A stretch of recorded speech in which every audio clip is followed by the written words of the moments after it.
to the first Poet Sports Report of the 14-15 season. I'm Lance Frame, joined by Thomas Harrison, and what a show we have for you today. We have two guests with us, former Poet, third baseman Julian Barzilli, who's now with the St. Louis Cardinals organization. He's going to be joining us later on the show. And then we're also going to have Dee Dee Kingsbury, the new head softball coach and senior women's administrator. She's going to be joining us as well. So we have a fully loaded show today, Thomas. But first what we're going to do is we're going to move into the sports and some of the fall sports that have gotten underway. We're going to begin with football. They had their home opener, or season opener, this past Saturday against Whitworth. They ended up losing 30-17 in a tight game that should have gone the Poets' way. But Thomas, what are your reactions from this game? Well, there are some things I like and a lot of things I didn't like. For one, starting off strong, the defensive line and the defensive front seven played really aggressive all game long, lots of intensity, sound tackling throughout the whole game. But on offense and special teams, a lot left to be desired. Offense really needs to find an identity moving forward. They want to run the ball, but they fell behind early, 23-0 at half. Quarterback threw 30 pass attempts in the first half. I know that's not what you want to see, and receivers struggled with drops all game long. Not to mention turnovers were an issue, but on special teams, you got to clean it up. Long snapping was an issue, punting was an issue, field goal kicking was an issue. So I look down the stretch at this young team, replaced a lot of receivers, a lot of talent on the offensive side of the ball. They'll get gelled throughout the season, but go back to the basics and work on some things, and I think they'll be better next week. And you see in some of the stats, Steven Rivera, 250 yards passing, scored 2 touchdowns, 1 on the ground, 1 in the air. But you also see, on the other side, we only had 50 yards rushing. We averaged 1.2 yards per rush in that game. And I guarantee you that's not going to win it here, especially in this tough conference that we have. But moving forward, we have Lewis and Clark, our second non-conference team, coming up this Saturday. It's going to be hot. Whitworth ended up blowing them out in their season opener a couple weeks ago. What do you think are going to be the keys for us in order to pull off this victory to move to 1-1 on the season? Establishing the line of scrimmage. That's what you want to do. They suffered an offensive guard, went down late in the game. It could have been cramps, conditioning, as you mentioned. It was really hot last weekend, but they really got to control the line of scrimmage. They did a good job on the defensive side, had a couple goal line stands in that one, but offensively they got to enforce their will and open up the running game, and that'll make things easier for the whole offense going forward. So right now you're going to watch a highlight video from the game brought to you by the Whittier College Sports Network and Frankie Camparo.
Like a startling sign that fate had finally found me,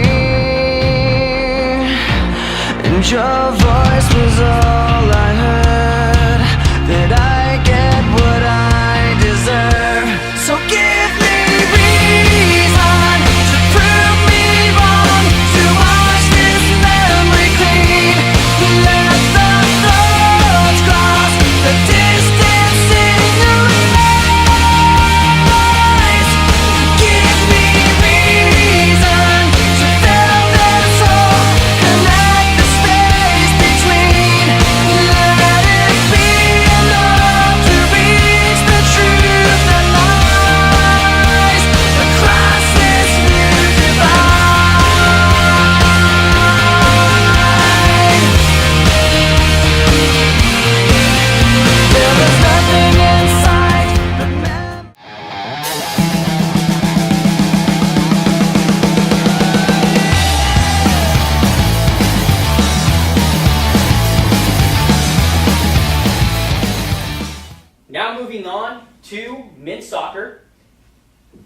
Tough season so far in the conference play. They are 3-1 on the season, 2 wins against San Diego Christian, and a win against Occidental College to open up conference play.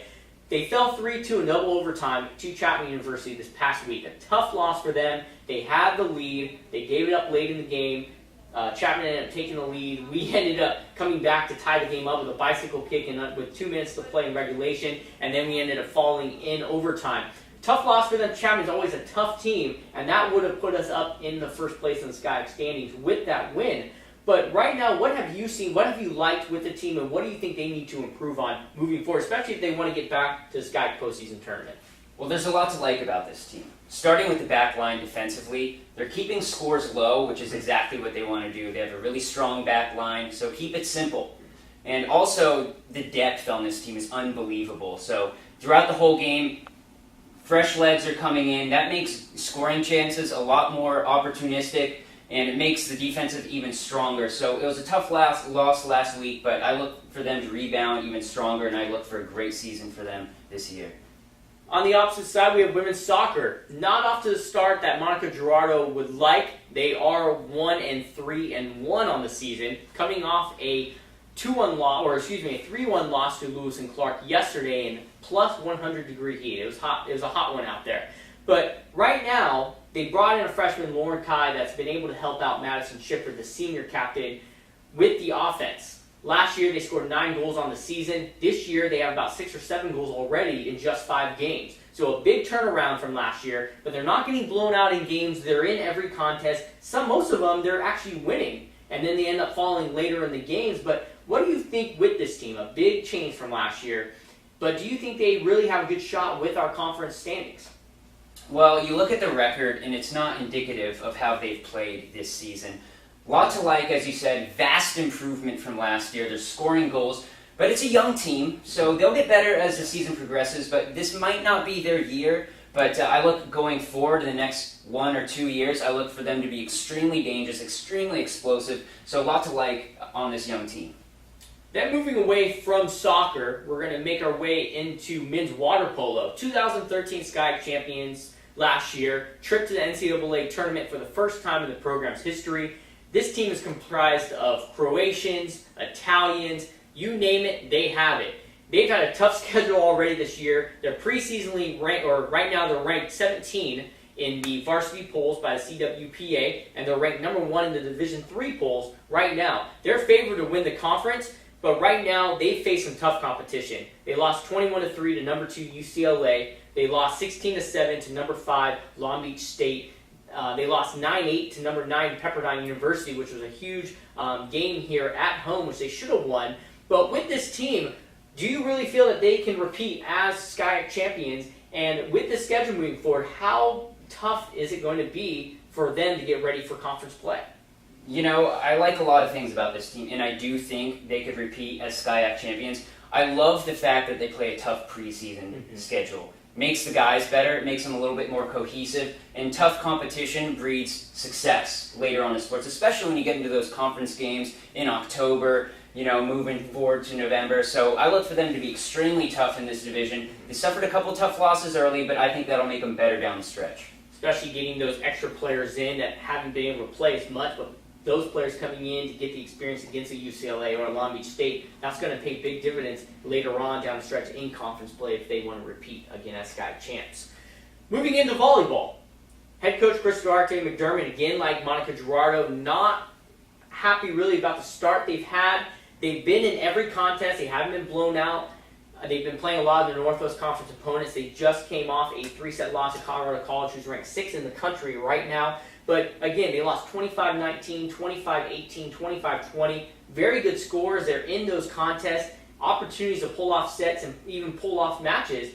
But they graduated 9 seniors last year, and they have a very young but talented squad. But what do you need to see from them moving forward?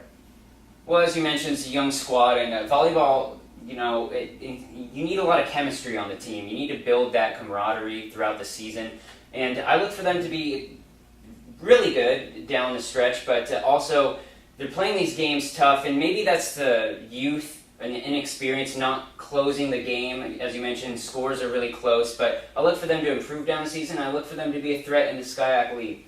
And they're going to start off with conference play this coming weekend, Friday and Saturday. The SCIAC home opener against Oxy on Saturday at 6 o'clock. But one of the other things that we can discuss too are injuries. A lot of these kids are freshmen who have come in. They haven't really experienced a tough collegiate level yet, coming from high school. So a lot of them have been injured. I had talked to Chris Duarte McDermott this morning, actually in a meeting, and we were discussing some of the players that he's happy to be getting back from injury, and he says it's perfect timing right before conference play even starts. So that's a good sign for them.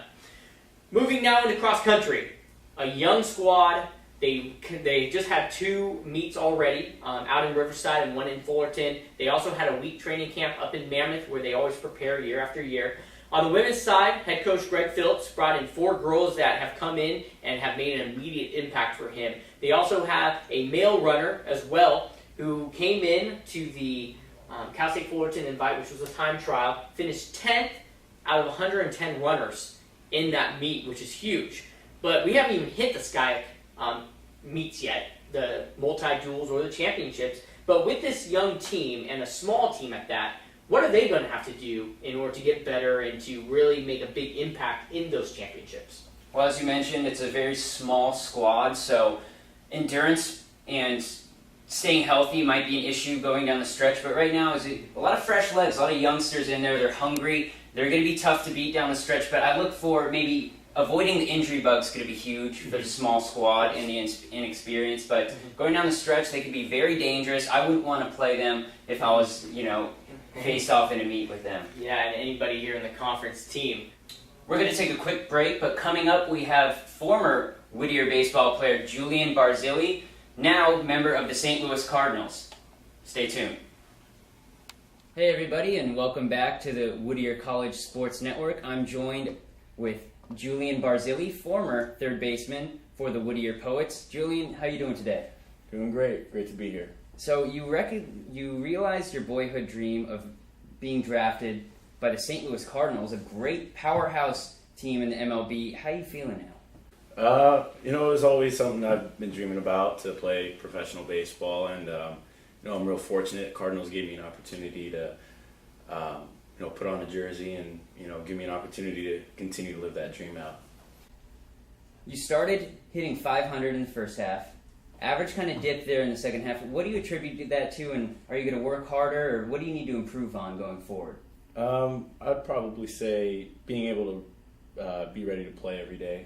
It's not like college where you play every weekend. It's more of a day-to-day basis. You play a game every single day, and it's a real grind. You don't join the club until March, so you got a lot of downtime until then. How are you going to stay in shape and stay sharp going into the season? Well, right now I'm just trying to enjoy an off season. It was a long year last year, long season. Pretty much from January, from the college season to going straight into pro ball. But right now, just do everything I possibly can to get stronger, get faster, improve every part of my game. When you received that phone call from the Cardinals organization, were you surrounded with your friends and family, or how did you share that moment with them? It honestly feels like it was yesterday. It's still unreal. It was a dream, and I really tried not following the draft too much. I tried taking my mind off of it. I didn't want to be hunched over a computer all day, but it just, all the text messages, all the calls, everything came in so quick, and it really does feel like it was yesterday. Drafted in the 31st round. How do you feel about that? Is that a slight, or do you think you should have been drafted earlier? What do you think about that? I think getting drafted in general is pretty tough. I know a lot of my old teammates I used to play with, they're not playing anymore.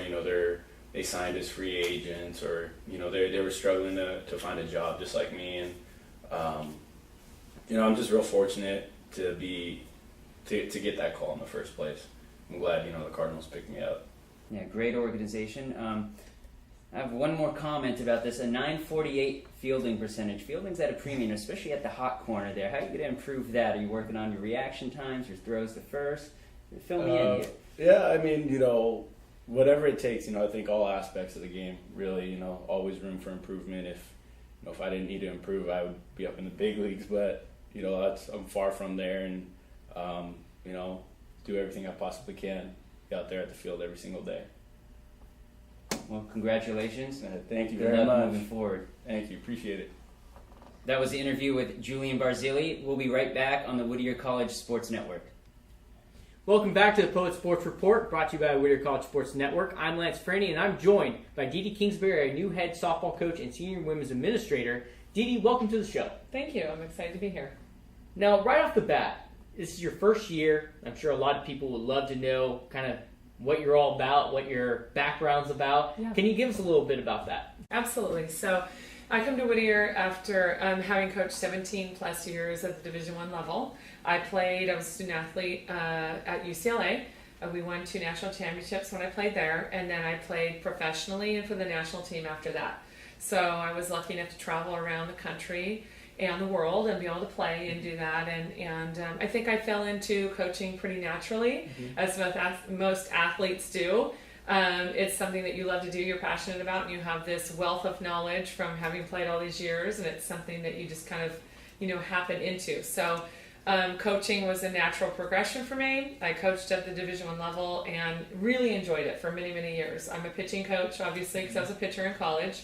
And I think after getting my master's in the last couple of years, I decided that I wanted to try something different. I wanted to stretch beyond what was my comfort, level. I really I like the compliance part of it because we had a brand new coaching staff at Fullerton, and they needed somebody to really help them with, okay, what are the rules? And one was a travel ball coach and one was a JC coach. So I got to really do that, and I thought this is something I may want to do, for a living. And the administration piece came from getting my master's in athletic administration. So that was natural. I've been looking at the Division III level for a couple years because of the balance that the student athlete has.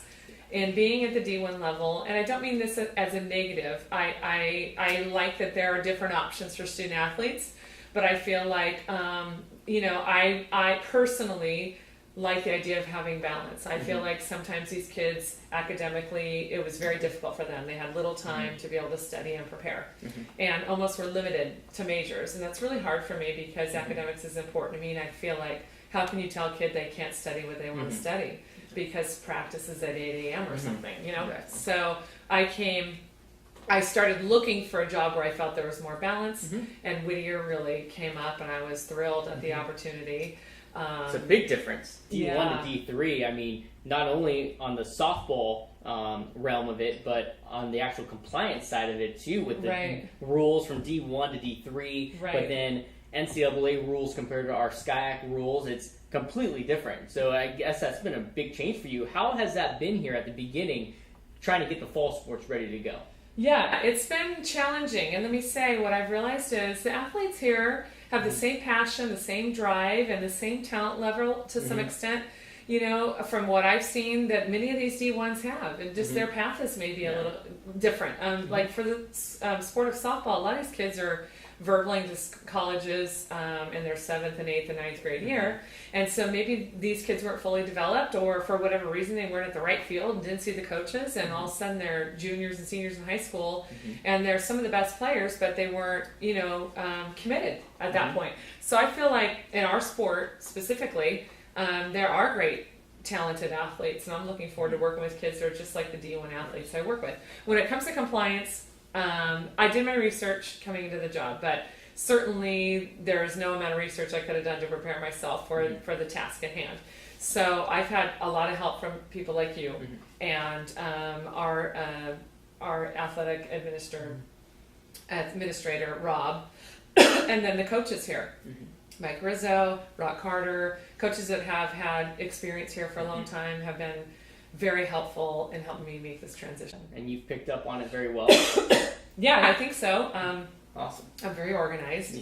Yes, So you being are. organized is crucial in this job. It And I is. think, learning that. I know the intent of the rules, and I understand the difference in why, and I think knowing the bigger picture has helped me. And you also know people within the conference who can help you. Yeah. You know Chrissy Jones, you know Julie Smith from Laverne, That's you know the Debbie Days from Cal Lutheran. So they're there to help. You know, and if they have need be. been very helpful. And, you know, that leads me to my next question with you is talking about the upcoming softball season.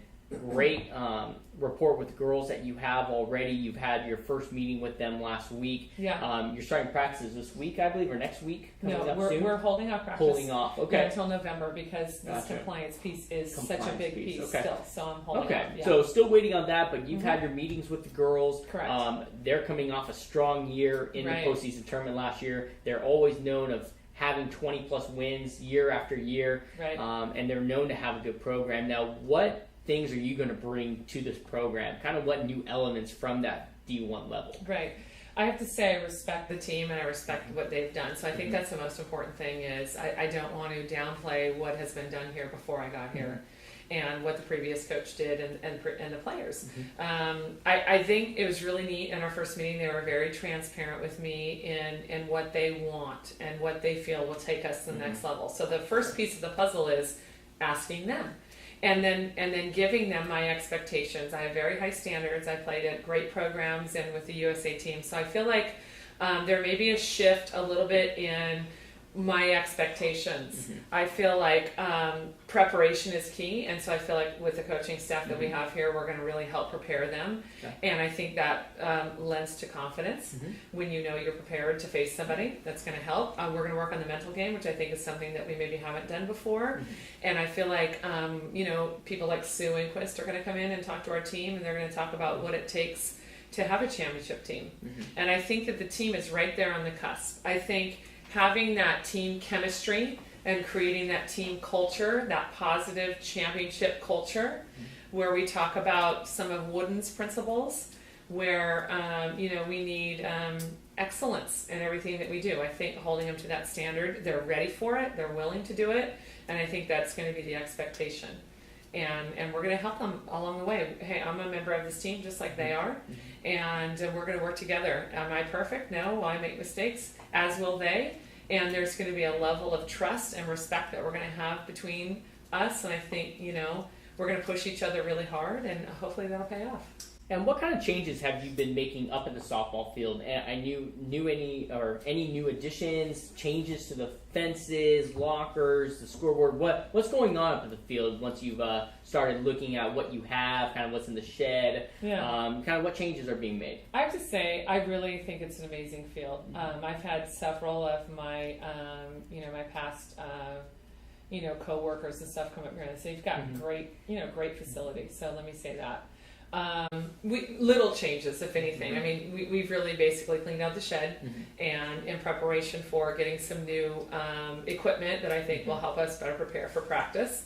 And, you know, just making sure we clean up the netting. And I'm a big person for the bullpen, and our bullpens were struggling a little bit. So we've definitely taken care of, you know, the bullpens a little bit better. And there's some things I'd really like to do up there this year. And one of the things that we're working on right now is a new scoreboard. That's a biggie. And we're going to be fundraising for that. Awesome. And then, you know, I'd love to even do things where we maybe cover the batting cages or work on some new benching for the inside of the dugouts. And those may be longer term projects, but those are things that are kind of in the back of my mind. Great. Really, it's a great facility. We should be able to win and do very well on that facility, and we have. So all I want to do is just make it the best experience for these student athletes. So Fantastic. Yeah. Now you heard it here, right? With Dee Dee Kingsbury, head softball coach, senior women's administrator. Dee Dee, thank you. thanks. We want to thank you for tuning in today to the Poet Sports Report. I'm Lance Franey. And I'm Thomas Harrison. Join us next week on the Whittier College Sports Network. Have a good one.